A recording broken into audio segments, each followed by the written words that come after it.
जय गुरुजी, शुक्राना गुरुजी। ओम नमः शिवाय, शिवजी सदा सहाय। ओम नमः शिवाय, गुरुजी सदा सहाय। संगत जी, आज हम नितेश प्रसाद अंकल जी का सत्संग आप सबके साथ साझा करने जा रहे हैं। अंकल जी अपने सत्संग को कुछ इस तरह शुरू करते हैं। सितंबर 2008 में मुझे कंपनी की तरफ से प्रस्ताव मिला कि मैं अपने वर्तमान आवास को, जो कि मालवीय नगर दिल्ली में था, उसे कंपनी लीज पर मिलने वाले घर में परिवर्तित कर लूं। मुझे पहला विकल्प द्वारका का दिया गया। हम एक बहुत ही अच्छी जगह देखने गए और हमने वहां पर रहने का मन बना लिया। लीज दस्तावेज पर हस्ताक्षर हो गए और हमारा 1 अक्टूबर 2008 तक द्वारका जाना निश्चित हो गया। अब मेरे विभाग अध्यक्ष को कंपनी की तरफ से लीज के दस्तावेज पर हस्ताक्षर करने थे और मेरे लिए घर लेना था। यद्यपि जिस दिन मैंने यह सारी कागजी कार्यवाही समाप्त की, उसी दिन हमें एक और घर विकल्प स्वरूप एम्पायर एस्टेट में बताया गया, किंतु मैं उस जगह पर जाने के लिए इच्छुक नहीं था, क्योंकि हमने पहले ही निर्णय ले लिया था। किंतु अपनी धर्मपत्नी के जोर देने पर हमने एक बार जाकर देखने का सोचा। मालवीय नगर से एम्पायर एस्टेट तक पूरे रास्ते बहुत तेज बारिश हो रही थी और मैं लगातार इस बात पर बहस कर रहा था कि हम अपनी कोशिश और वक्त दोनों व्यर्थ कर रहे हैं। किंतु जैसे ही हमने एम्पायर एस्टेट में स्थित घर देखा, तुरंत उसके लिए स्वीकृति दे दी। यह एक बहुत ही सुविधाजनक स्थान पर था और द्वारका से हर महीने में बेहतर था। मैंने मौजूदा अनुबंध को रद्द कर दिया। हम अब तक उसी कॉलोनी में गुरुजी की उपस्थिति से अनभिज्ञ उस घर में 3 अक्टूबर 2008 को रविवार के दिन स्थानांतरित हुए और घर को संभालने में बेहद थकान होने की वजह से शाम को एक बार भी घर के बाहर घूमने तक नहीं निकले। उसके बाद मैंने अपना नामांकन भारतीय विदेश व्यापार संस्थान Indian institute of foreign trade में MBA के लिए करा दिया। मेरी कक्षा सोमवार से शनिवार शाम 6:30 से रात्रि 10 बजे तक होती थी। एक दिन बृहस्पतिवार शाम को कक्षा से लौटते समय मैंने एक विशाल जनसमूह को अपने पास वाले घर के बाहर देखा। ऐसा लग रहा था जैसे कोई शोक सभा हो रही हो, लेकिन मैं आश्चर्यचकित था क्योंकि वह अगले 3 दिन तक भी दिखती रही। मैं रविवार को सुरक्षा गार्ड से इस बारे में पूछा, तब उसने बताया कि गुरुजी एम्पायर एस्टेट में रहते हैं और सप्ताह में 4 दिन गुरुवार से रविवार संगत करते हैं। अगले सप्ताह गुरुवार को मेरी कक्षा नहीं थी और हमने गुरुजी के पास जाने का निश्चय किया। हम गुरुजी के दरबार में शाम 7 बजे पहुंचे और गुरुजी के दर्शन किए। वह साइड बोर्ड पर बैठे हुए थे और 25 से 30 लोग उनके आसपास हॉल में बैठे थे। नवागंतुक होने के कारण हम उनके पांव छुए बगैर ही सीधा उनके करीब बैठने के लिए चले गए। हमने वहां पर गुरुजी के छायाचित्र देखे, जिनमें उन्होंने बहुत महंगे और सुंदर वस्त्र पहने हुए थे। हमें महसूस हुआ कि हम गलत जगह पर आ गए हैं। यह निश्चित रूप से कोई ढोंगी गुरु हैं, जिनके अनुयायी समाज के ऊंचे वह ताकतवर लोग हैं। कुछ समय बाद ही हम बिना गुरुजी की आज्ञा लिए वहां से सीधे बाहर निकल गए। हमने सोचा कि यह गुरुजी सिर्फ पेज 3 के लोगों के लिए ही हैं। यद्यपि मुझे उस जगह के महत्व पर ज्यादा यकीन नहीं हुआ, किंतु फिर भी अपने जूते वापस पहनते समय मुझे वहां से इस तरह उठकर आने पर बुरा लग रहा था। मेरी उस जगह के बारे में उत्सुकता बनी रही, किंतु मैंने वहां दोबारा न जाने का निश्चय किया। एक सोमवार शाम के समय गौरव, कर्नल जो अब रिटायर्ड हैं, जोशी और कुछ लोग हमारी गली में क्रिकेट खेल रहे थे। मैं इस बात से अनजान कि वे गुरुजी से संबंधित हैं, उनके साथ खेलने लगा और गुरुजी के बारे में पूछने लगा। मुझे ये बताया गया कि हमें गुरुजी के पास आना होता है और वह हमारी सभी मुसीबतों का ध्यान स्वयं रखते हैं। हम दोबारा उसी रात को मंदिर गए। हमने संगत का आनंद लिया, लंगर खाया और उसके बाद गुरुजी से आज्ञा लेने गए। जैसे ही हम उनके पास पहुंचे, गुरुजी ने कहा, आओ गुआंडी, यानी आओ मेरे पड़ोसी। उसके बाद गुरुजी ने कर्नल जोशी से पूछा कि क्या मैं वो ही था जो उनके साथ क्रिकेट खेल रहा था। उसके बाद उन्होंने हमें जाने की आज्ञा दे दी। अपमानित और आश्चर्यचकित सा मैं वहां से बाहर निकल गया। अपमानित इसलिए क्योंकि मुझे पंजाबी का एक भी शब्द समझ में नहीं आता था और मैंने गुआंडी को अपशब्द सोच लिया था। तब मेरी पत्नी ने मुझे समझाया कि इसका मतलब पड़ोसी होता है। इसके बाद का मुझे अभिमान है कि गुरुजी के पड़ोसी बनने का सौभाग्य मुझे मिला। गुरुजी से क्रिकेट की बात सुनकर मुझे बड़ा आश्चर्य हुआ और बाद में मैंने कर्नल जोशी से पूछा कि क्या उन्होंने गुरुजी को इस बारे में बताया। कर्नल जोशी ने मुझे स्पष्ट किया कि गुरुजी भगवान हैं, उन्हें कुछ भी बताने की जरूरत नहीं, वह अंतर्यामी है। यह मेरे जीवन में एक नए चरण का आरंभ था। मुझे अब समझ में आने लगा था कि मेरा इतना अप्रत्याशित परिस्थितियों में एम्पायर स्टेट आना कैसे संभव हुआ। वास्तव में यह गुरुजी का मुझे अपने पड़ोसी के रूप में आशीर्वाद देने योजना के अनुरूप था। आज भी मुझ पर उनकी कृपा प्रत्याशित है। साधारणतः लीज की अधिकतम अवधि 2 वर्ष होती है, किंतु यहाँ पर मेरे निवास की अवधि 4 वर्ष तक बढ़ा दी गई थी। दूसरी बार दर्शन के बाद हमने सप्ताह में 4 दिन संगत में जाना आरंभ कर दिया। गुरुजी के दर्शन और संगत का अनुभव एक सम्मोहन के समान था। कुछ दिनों बाद ही मेरे साडू भाई ने हमें एक बुरी खबर दी कि उनके मूत्राशय में कर्कट रोग का पता चला है। उन्होंने एम्स जो नई दिल्ली में है, वेल्लोर और टाटा मेमोरियल हॉस्पिटल जो मुंबई में है से बायोप्सी करवाई थी। परिणाम सभी जगह समान थे और कैंसर के होने की पुष्टि कर रहे थे। वह अपने उपचार के लिए एम्स लौटे। दिल्ली में उनके निवास के दौरान मैं उनसे मिला और उनसे गुरुजी के दर्शन के लिए आने को कहा। वह गुरुजी के दर्शन के लिए आए और उनका आशीर्वाद लिया। गुरुजी ने मेरे साडू भाई को प्रसाद स्वरूप तांबे का लोटा दिया और उसमें रात में जल भरकर सुबह पीने और बचे हुए जल को नहाने के लिए पानी में मिलाने को कहा। मेरे साडू भाई एम्स में भर्ती थे। चिकित्सक उनके मूत्राशय को निकालकर उसकी बायोप्सी कर यह पता करना चाह रहे थे कि कैंसर कितना फैल गया है और उससे कितना नुकसान हुआ है, किंतु बायोप्सी के परिणामों ने सबको आश्चर्यचकित कर दिया। वहां कर्कट रोग के कोई चिन्ह मौजूद ही नहीं थे और यह सब गुरुजी के उन्हें आशीर्वाद देने के 7-8 दिन बाद ही हुआ। इस नई स्थिति को ध्यान में रखते हुए चिकित्सकों ने यह निर्णय लिया, क्योंकि पहले ही समुचित उपचार दिए जा चुके हैं और अब यह ठीक होगा कि मूत्राशय को निकाल दिया जाए। साथ ही उन्होंने यह भी कहा कि इसमें कोई भी मुश्किल व समस्या नहीं है, क्योंकि कोई कैंसर युक्त वृद्धि नहीं है। हमें यह रिपोर्ट मंगलवार को मिली और अगली ही संगत जो कि गुरुवार को थी, हम गुरुजी के मंदिर पहुंच गए। इससे पहले कि हम गुरुजी को परिणामों से अवगत कराते, उसके पूर्व ही गुरुजी ने हमें बताया कि मूत्राशय को निकालना है, हो जाएगा। साथ ही यह कहा अन्य सब ठीक है। उन बदली हुई रिपोर्ट के साथ मेरे साडू भाई टाटा मेमोरियल हॉस्पिटल जो कि मुंबई में है दोबारा राय लेने के लिए गए। परिणाम वही थे, मानो चिकित्सीय परामर्श भी गुरुजी के आदेश अनुसार चल रहे थे। वहां उनका ऑपरेशन हुआ और उनके खराब मूत्राशय को एक कृत्रिम मूत्राशय में बदल दिया गया। मेरे साडू भाई जो कि अपनी बीमारी के सबसे खराब वक्त में थे, उन्हें तरल पेय कम करने को कहा गया, क्योंकि उनका मूत्राशय उसे नियंत्रित नहीं कर पा रहा था।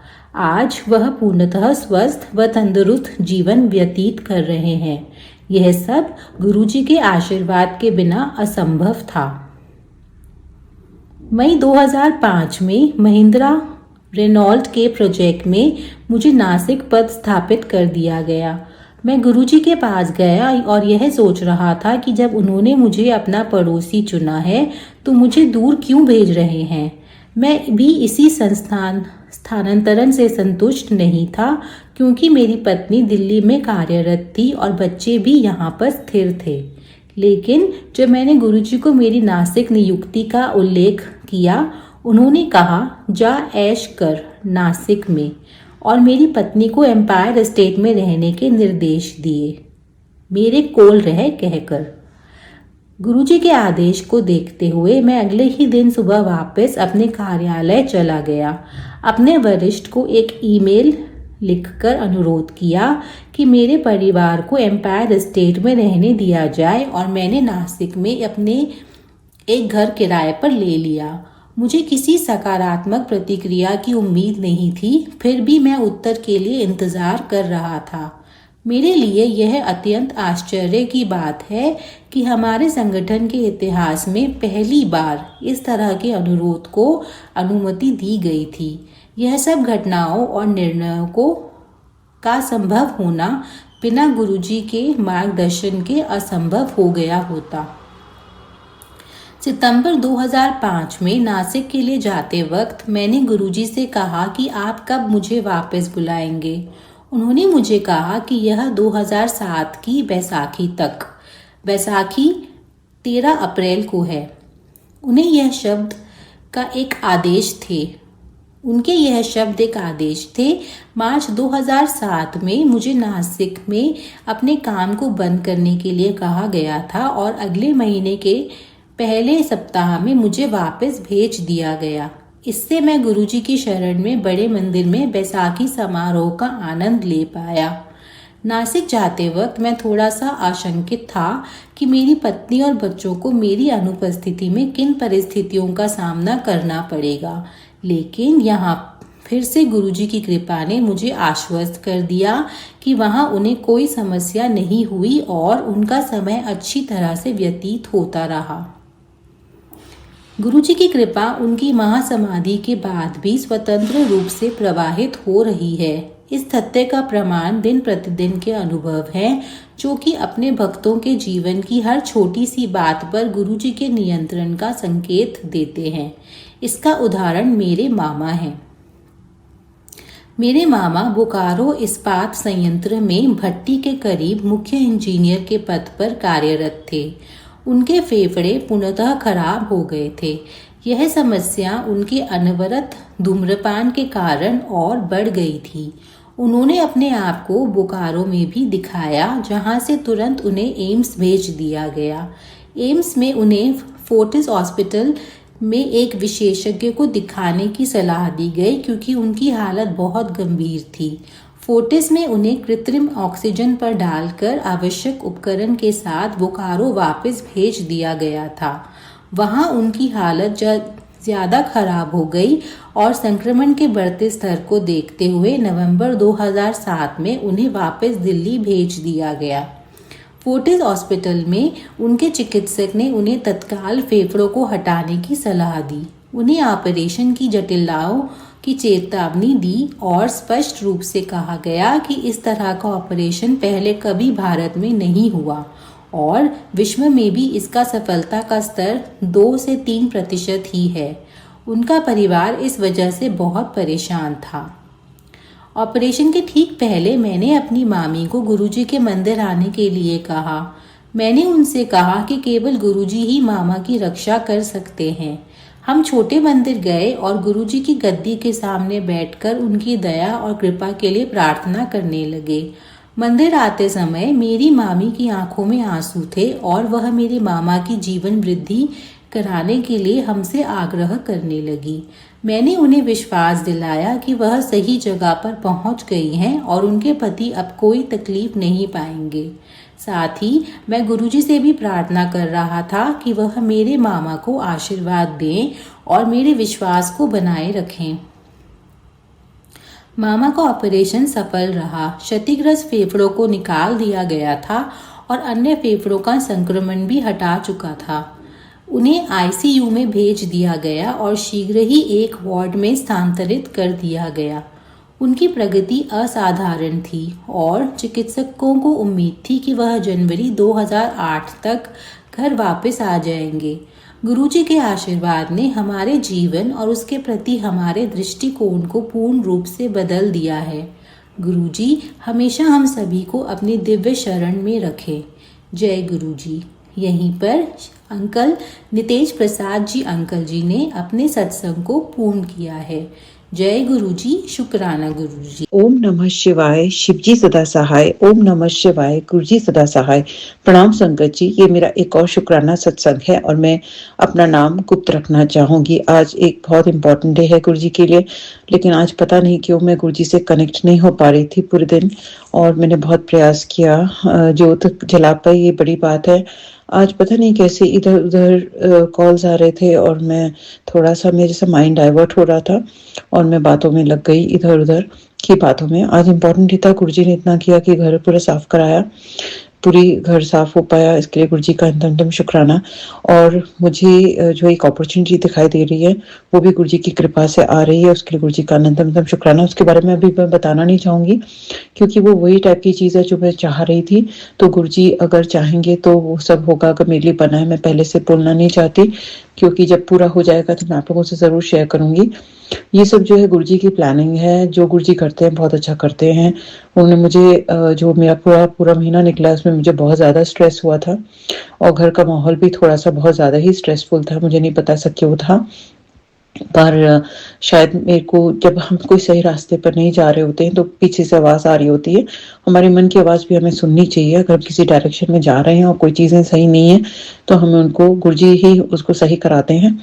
तो ये रियलाइज़ करवाने के लिए, और ये जो स्टेप है जो मैंने लिया इतना ईजी नहीं था, तो ये सब मुझे गुरुजी ने करवाया।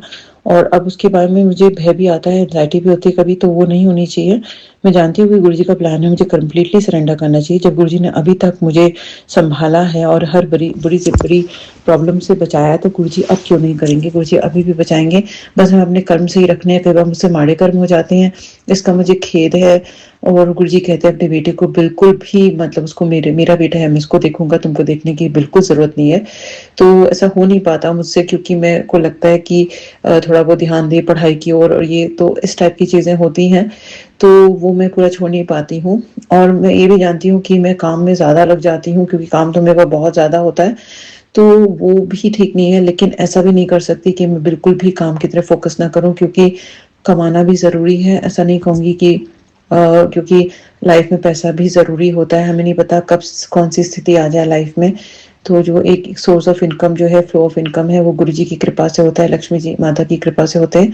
तो वो भी आना बहुत ज़रूरी है, flow of income, otherwise life बहुत मुश्किल हो जाती है। तो गुरुजी जो है वो रास्ता दिखाएंगे। और जो मेरा प्रोजेक्ट है, जो प्लान्स हैं मेरे आगे के लिए, तो वो भी गुरुजी ही बनवाएंगे।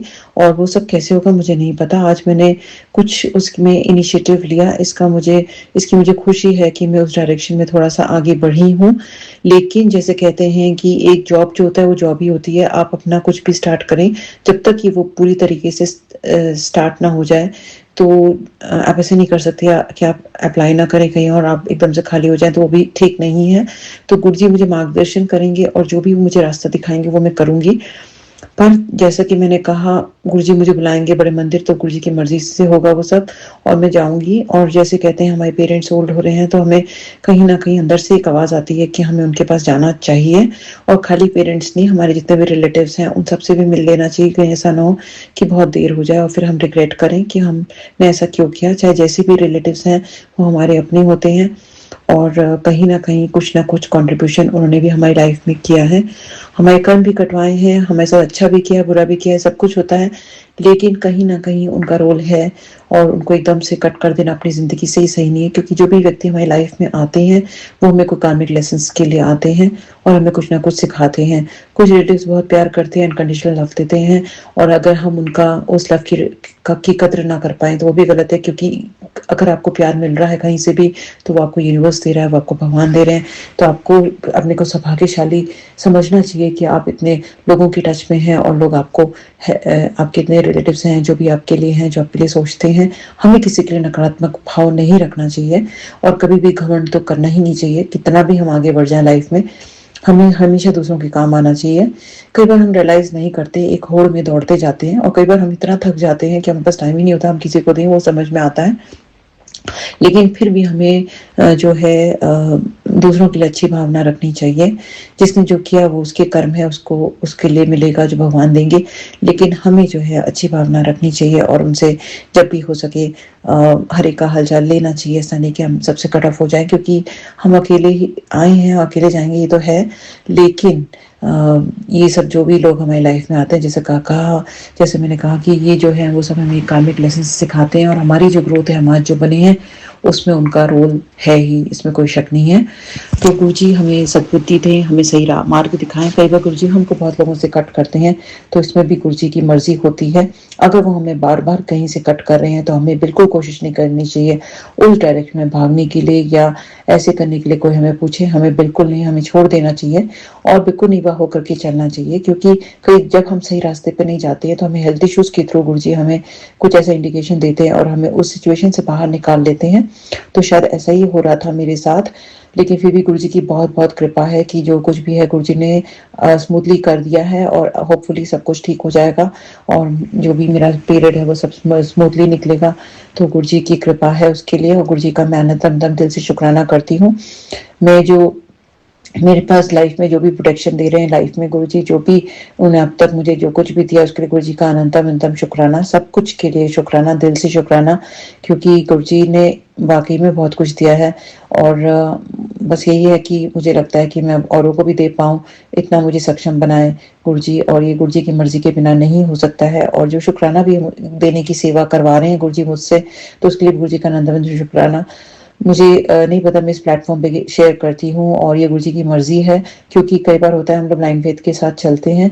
तो अभी तक मेरा एक्सपीरियंस अच्छा रहा है और उसके लिए मैं बहुत बहुत शुक्राना करती हूँ उनका भी, जो मेरा सत्संग शेयर कर रहे हैं उनके लिए उनका बहुत बहुत शुक्राना। क्योंकि व्यक्ति मैं समझ सकती हूँ कि ये सब है, यूट्यूब है और ये सब, मैं भी ये सब चीज़ें समझती हूँ। तो कहीं ना कहीं गुरुजी की जो हमसे गुरुजी बुलवा रहे हैं वो चीज़ गुरुजी की संगत तक पहुंच रही है और लोगों का विश्वास गुरुजी में बढ़ रहा है। उसके लिए गुरुजी का अनंतम शुक्राना गुरुजी का मैं करती हूँ दिल से, क्योंकि गुरुजी अगर करवा रहे हैं कोई चीज़ तो वो गलत नहीं हो सकती है। तो मुझे नहीं पता इसके क्या कॉन्सिक्वेंसेस हैं, आगे क्या होगा, सही है गलत है, इतना थॉट मैं नहीं लेना चाहती। मैं बस एक सेवा में लगी हूँ। मुझे लगता है कि शुक्राना शेयर करना चाहिए। कई बार ऐसा भी लगता है कि मैं इतना कुछ शेयर कर देती हूँ, क्या मुझे करना चाहिए क्या नहीं करना चाहिए, ऐसे थॉट्स आते हैं मुझे। लेकिन फिर भी मुझे लगता है अगर गुरुजी मुझसे बुलवा रहे हैं तो एक फ्लो में बुलवा रहे हैं और गुरुजी का आदेश है, हुक्म है, तो मुझे बिल्कुल पीछे नहीं हटना है। मुझे जो भी मन में गुरुजी मुझसे बुलवा रहे हैं वो मुझे बोलना चाहिए। क्योंकि गुरुजी ने मुझे सचमुच बहुत ब्लेसिंग्स दी हैं अब तक, बहुत बार हेल्थ की ब्लेसिंग्स दी हैं और एक बार फिर से दी है, क्योंकि मुझे ऐसा फीलिंग आ रही थी कि जैसे मुझ पे कोई बहुत बड़ा, कुछ जैसे कि कोई काली क्रिया, कोई ब्लैक मैजिक या फिर कुछ मरण क्रिया, मुझे बिल्कुल नहीं पता ये क्या था एग्जैक्टली। इतना खराब था कि अगर मैं भी बोल पा रही हूँ, खड़ी हो पा रही हूँ और ये सब कर पा रही हूँ और जो भी मैं स्टेप पाई, इसके बाद भी मैं वर्क पे जा पाई और ये सब अभी भी हुआ है, तो भी गुरुजी ने रास्ता निकाला है। शायद मुझे कोई बस वो एक मुझे इंडिकेशन देना चाहते थे कि मुझे जो मैं कर रही हूँ, जिस राह में मैं चल रही हूँ, मुझे चेंज करने की ज़रूरत है। तो जो गुरुजी ने किया उसके लिए गुरुजी का अनंतम शुक्राना, क्योंकि मैं ये समझती हूँ जो होता है वो अच्छे के लिए होता है, जो होगा वो भी अच्छा होगा और जो हुआ वो सब कुछ अच्छा हुआ। तो गुरुजी ही सब कुछ करवा रहे हैं, हम करने वाले बिल्कुल नहीं है। हमको बिल्कुल जो है सरेंडर करके ही चलना है और गुरुजी का शुक्राना दिन रात हमें उनके स्वरूप के आगे भी करना चाहिए। लेकिन कई बार होता है कि हम गुरुजी के स्वरूप के आगे नहीं टिक पा रहे हैं, इसका मुझे रीज़न नहीं पता। जबकि गुरुजी ने मुझसे कहा है कि 10 मिनट मेरे स्वरूप के आगे बैठो और मेरी आंखों में आंखें देख करके मुझसे बात करो। और मैं इतना ज़्यादा अपने काम में लगी रहती हूँ, मैं मंत्र जाप भी मेरे से ठीक से नहीं हो पा रहा है। जो पहले होता था, मैं निरंतर मंत्र जाप करती थी, अब पता नहीं कैसा ऐसा कुछ हो गया है कि मैं मंत्र जाप भी उतना नहीं कर पाती हूँ। मैं ऑफकोर्स लगा देती हूँ गुरबानी और मंत्र जितना भी होता है, नितनेम और ये सब, लेकिन मैं अपने आप नहीं कर पा रही हूँ। और गुरुजी मुझसे जो भी करवाएंगे उसके लिए गुरुजी का अनंतम शुक्राना। और आगे जो भी मेरे जीवन को वो देख रहे हैं और उसमें मुझे बिल्कुल डरने की जरूरत नहीं है। जो भी वो करेंगे अच्छा ही करेंगे, इसमें मुझे विश्वास के साथ आगे बढ़ना है और जो भी आगे होगा मैं ज़रूर आप लोगों से शेयर करूंगी। और मुझसे जो भी भूल चूक हो रही है, अगर मैंने किसी का दिल दुखाया है, अपने घर में किसी का दिल दुखाया, तो उसके लिए भी मैं क्षमा प्रार्थना करना चाहती हूँ। मेरे ऐसे बिल्कुल भी मंशा नहीं है, मैं किसी के लिए बुरा ना सोचती हूँ ना सोचूंगी। मैं हमेशा हर एक की प्रगति चाहती हूँ, सब लोग अच्छा करें, लाइफ में आगे बढ़ें, सबके साथ अच्छा हो। और जो भी है हैं, सबको सद्बुद्धि दें, सब लोग सही रास्ते पर चलें। किसी के लिए मेरे मन में विचार ना आए बुरे, मेरे साथ कभी कुछ ऐसा गलत ना हो रहा है जैसा कभी-कभी मुझे लगता है, लेकिन ऐसा ना हो, और जैसे कि मेरे लिए किसी कोई एंग्जायटी और फियर मेरे अंदर बिल्कुल भी ना आए। गुरुजी मुझे प्रोटेक्ट करके रखें, और जैसे वो रख रहे हैं उनका वो है साथ में, तो मुझे डरने की बिल्कुल ज़रूरत नहीं है। गुरुजी जो है रास्ता निकालेंगे, और अच्छा नहीं, सब कुछ बहुत अच्छा होगा। बस मेरे कर्म सही रखें गुरुजी, इतना मैं गुरुजी से ज़रूर मैं दिल से अरदास करती हूँ कि मेरे कर्म सही रहें, कभी मैं गलत रास्ते पर ना जाऊँ। और जो भी मुझे सेवा मिली थी पहले, और अभी ये मेरे से सेवा छूटेगी, लोगों की मुझे हेल्प कर पा रही थी अपने काम में, वर्क प्लेस में। और मैं सच मानिए खाली पैसे के लिए मैंने नहीं छोड़ा है, ये पैसा एक रीज़न नहीं था, लेकिन हाँ, छुट्टियाँ एक रीज़न था, क्योंकि मेरे पेरेंट्स मेरे लिए बहुत इंपॉर्टेंट, मेरे फादर मेरे लिए बहुत इंपॉर्टेंट है, मेरी मदर इन लॉ मेरे लिए बहुत इंपॉर्टेंट है। अगर मैं उनसे मिलने नहीं जा पा रही हूँ, तो कहीं न कहीं मुझे लगता है कि गलत है कुछ, और वो सही नहीं है। और बाकी जो है, मेरी फैमिली में अगर मेरे लिए ज़्यादा वर्किंग आवर्स हैं तो मैं नहीं कर सकती, तो मेरी ये लिमिट है। मुझे बैलेंस लेके चलना है, अपने बेटे का ध्यान रखना है, घर का ध्यान रखना है, तो मेरे लिए वही बात है। तो बस इसी के साथ, और बहुत कम भी कमाऊँगी तो मेरा काम नहीं चलेगा, तो वो भी मुझे देखना है। तो सब चीज़ों को मिला कर के मुझे लगा कि जो भी गुरुजी ने किया, अच्छा किया, उसके लिए गुरुजी का दिल से शुक्राना। अब तक जो काम करवाया और जो कमवाया, उसके लिए भी गुरुजी का अनंतम शुक्राना। बस इसी के साथ मैं अपने शुक्राना सत्संग के मैं अभी के लिए विराम लगाना चाहूँगी। सत्संग सुनाने में अगर मुझसे कोई भूल चूक हो गई हो, तो मैं दिल से क्षमा चाहती हूँ। ओम नमः शिवाय, शिवजी सदा सहाय। ओम नमः शिवाय, गुरुजी सदा सहाय। जय गुरुजी, शुक्राना गुरुजी। जय गुरुजी, शुक्राना गुरुजी। जय गुरुजी, शुक्राना गुरुजी।